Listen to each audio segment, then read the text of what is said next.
All right, all. I woke up kind of irritated today, looking at some of these breakdowns on what went right wrong for 2022. Now I'm hearing how this is all Trump's fault. These were weak candidates. We need to move away from MAGA. You're being gaslit, guys, and it's driving me absolutely crazy.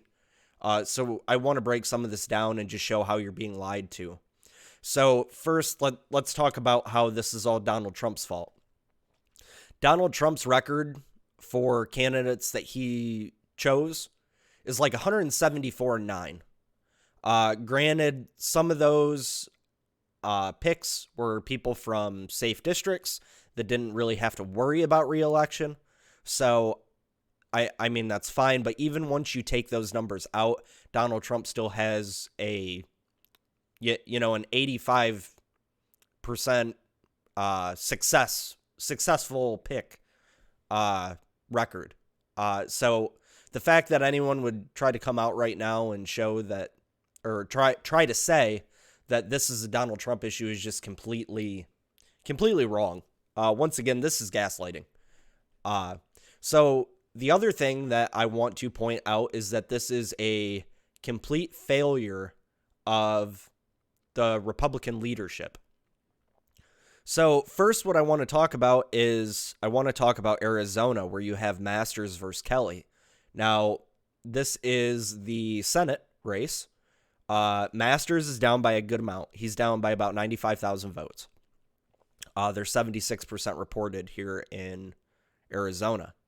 Now, if you want to go ahead and you want to look at what the RNC did for this, they decided that it was a good idea to pull $2 million in ads a month before the election.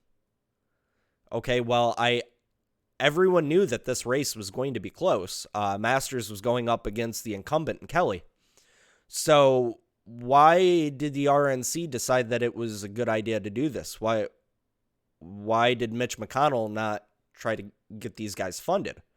Like I said, guys, this is $2 million in campaign money pulled at the last minute. They were weak on their funding for Lex Sald up there in Nevada. This is a Senate race also. He's holding a 15,000 vote lead at the moment. Herschel Walker, they kind of gimped along with that too. That is going to a runoff over there in Georgia. But those numbers may not really seem like much right now. But now let's go ahead and let's look at the House race in Alaska. And I think this is really going to put this into perspective for you guys. And excuse me, this is the Senate race in Alaska. Now you have Chewbacca against Lisa Murkowski.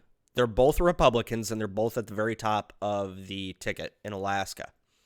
Now, I told you how the RNC, Mitch McConnell, decided to pull funding from embattled races that mattered. And guess what they did with some of that funding? The RNC actively dumped $7 million into a safe red Senate race to Lisa Murkowski, who is the anti-Trump, anti-MAGA candidate up there. I'm going to say that again. The RNC put $7 million into a safe red district because they did not want the Trump-backed candidate to win the race. But somehow this is weak candidates. This is a referendum on Trump. What this is this is a failure of Republican leadership in going against what you, as the voter, want. And the polling shows this, guys, going all the way back to 2016. They don't want to work with Trump. They don't want you to believe that Trump is still viable. They don't want you to believe that he's a kingmaker within politics. Even if he is not on the ticket, he is a kingmaker within the Republican Party. I mean, that's That's without question true. So let's go ahead and I'm gonna back that up right here with polling. So going all the way back to 2016, so when Trump was first coming in, let's go ahead and let's look at Republican support. Now, I'm on civics.com. I like civics because people come in here, they put their vote in, but this gets a massive amount of polling responses. So most of the time when you get your national polls and stuff like that, you end up with like 1,000 or 2,000 votes, and then they'll use that percentage and try to apply it to the nation at large. This one's a little bit different. This is the Republican Party favorability rating. Now, this has 430,000 responses. So that's kind of why I like to use this, and it's updated in real time as it goes. So this was just updated most recently on November 9th. So back in 2016, let's start with Republicans. Republicans had a 52% favorability of their own party. This is how Republicans felt about the Republican Party. Now, let's go ahead and fast forward. Current day, we are at 77%. We have picked up 25% in favorability within our own party. Since we started this MAGA movement, we started getting these populist candidates. Now, let's go ahead and look at independents. Back in 2016, we had a 15% favorability rating among independents. Today, that's 24. So almost 10 points in gain among independents. This is what your Mitch McConnells, your Kevin McCarthy's, your Lindsey Graham's, this is what they don't want.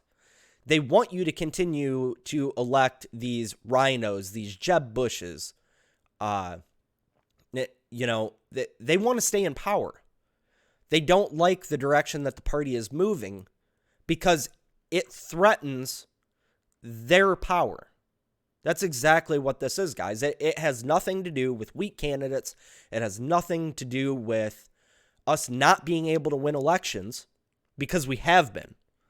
It has to do with their own self-interest, and it's a threat to them. Now, the last thing that I want to talk about, and this, I believe, was one of the biggest. They're trying to say that this was all the Roe v. Wade voters that were coming out and voting against that. That's not true.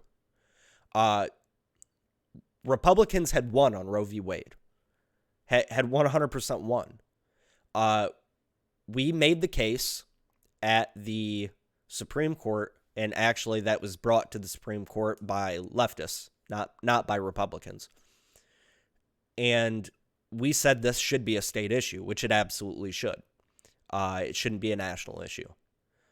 So the courts found that it needed to go back to the states. I agree with that decision.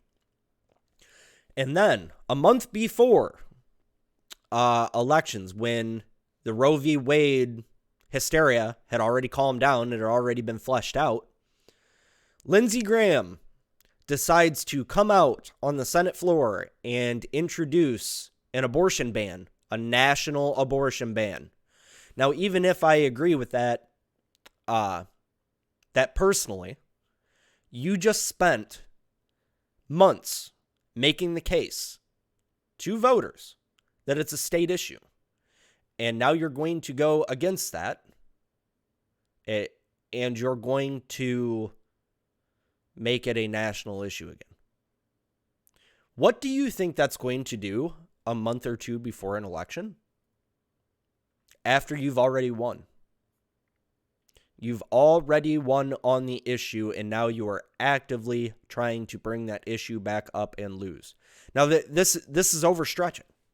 And so once people heard that, it gave Democrats something really easy to run on, because it went from, we could make the case that this should be a state issue. If you don't want abortion in your state, you shouldn't have to have it. If you want a 9-month abortion in your state, which most Americans do not want, I would like to point out, then you have the ability to make that state law also. And then Republicans come out and do what Republicans do best and snatch defeat from the jaws of victory. And they lay this out there. Well, now Democrats are running around about how they want to take your abortion. This isn't a referendum on Donald Trump. This wasn't poor candidates. We had some really strong candidates. This is Republican swamp elitist leadership doing what we said they were going to do the entire time. Coming out and undercutting what you, the voter, have decided that you want and what has proven to work. Like I said, guys, I already showed you the pickups we've made with independents. I've already showed you the gains that we've made within the party as a whole. And trying to undercut for their own selfish self-interest. That's all this is, guys. Don't get caught up in the gaslighting. Like I said, at this point, if you want to run DeSantis over Trump, I don't care. What I care about right now, for this party to be able to continue moving forward and continue to win elections, is we need to get these rhino, elitist, swamp creatures like Mitch McConnell, Kevin McCarthy, Lindsey Graham. We need to get them out of office. We need to get some populist-style candidates in there that can run these departments that are not going to get in our own way. Because, like I said, guys, that's all they're worried about. They're worried about their own power. Thanks. See ya.